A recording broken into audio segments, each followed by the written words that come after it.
biggest Easter basket ever. Once there were two mice who fell in love with the same Easter basket, but a lot had to happen before they did.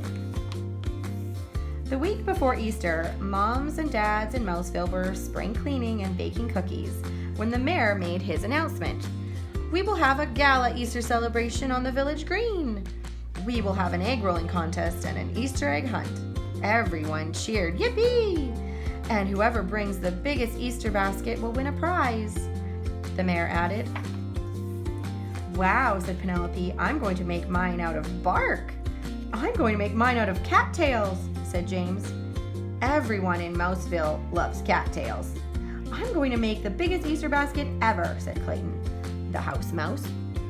I knew you'd say that, said his friend Desmond, the field mouse. But I'm the one who's going to make the biggest Easter basket ever. Oh, really? Said Clayton. Yes, really, said Desmond. That night, Penelope and James did some serious thinking. And out in the country, Clayton and Desmond did the same. It was Easter vacation, so they had no homework.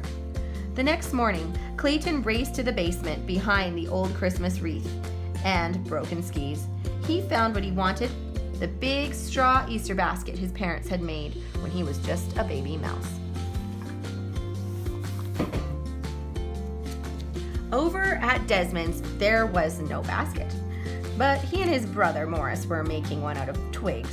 By the end of the day, their big Easter basket was in the middle of their living room. That's the biggest Easter basket I ever saw, said Desmond. Sure looks like it to me, said Morris.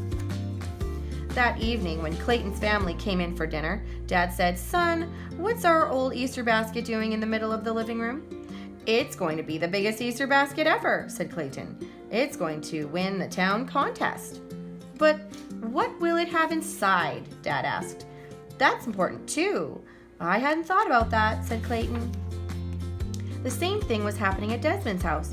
When Uncle Vernon came in for dinner, his very first words were, Desmond, what's that big basket doing in the middle of the living room? Desmond smiled. Oh, it's going to be the biggest Easter basket ever. It's going to win the town contest. But what will it have inside it? Asked Vernon. That's important too. I hadn't thought about that, said Desmond. Over at Clayton's house, Dad took Clayton aside. To help you find wonderful things to fill the basket, he whispered, ask the whole family. And over at Desmond's, Uncle Vernon did the same. To help you find wonderful things to fill the basket, he whispered, ask the whole family. So Clayton did, and Desmond did. And this is what happened. At Clayton's house, Mom contributed a fuzzy stuffed Easter bunny. Dad added a big bag of jelly beans and piles of plastic grass. Brother Andy and Sister Trudy appeared with a chocolate bunny, chocolate foil eggs, and a little stuffed duck that made a loud quacking noise. Carefully, Clayton arranged everything in his basket. At Desmond's house, Uncle Vernon contributed his own bags of jelly beans and plastic grass. Morris added 2 marshmallow bunnies, a dancing chick with a silly grin, and a big meringue egg with a mouse family inside. Cousins from across the road sent over a dozen candled eggs. Carefully, Desmond arranged everything in his basket. The next morning, Clayton rushed into town to check out the competition. Both Penelope and James had made baskets the same size as his. Oh, Clayton knew that he would have to make something bigger and better. That afternoon, Desmond realized the same thing.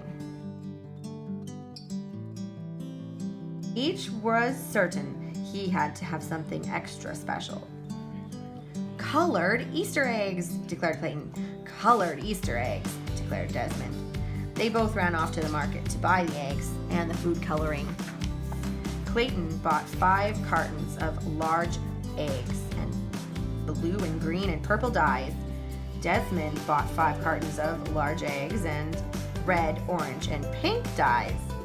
Each staggered out the door with a huge pile of boxes. They bumped into each other and fell down. broken eggs landed everywhere. Oh, Clayton wiped one off his head and laughed. Desmond wiped one off his head and laughed. We should make this Easter basket together, said Clayton. No one said we couldn't, said Desmond.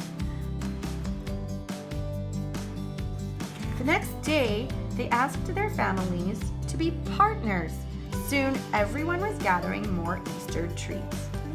Clayton organized the sorting and the egg coloring.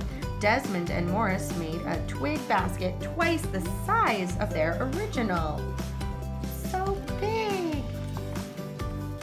In no time, they had the biggest Easter basket ever. And on Easter morning, with the egg rolling contest already underway, they carried it to the town square. Immediately, the mayor awarded both families a prize, a giant cheese bunny. Everyone danced around, munching and high-fiving. Then they shared the basket with the whole town. We did it, said Clayton and Desmond, handing out chocolate foil eggs. All of us together. The end.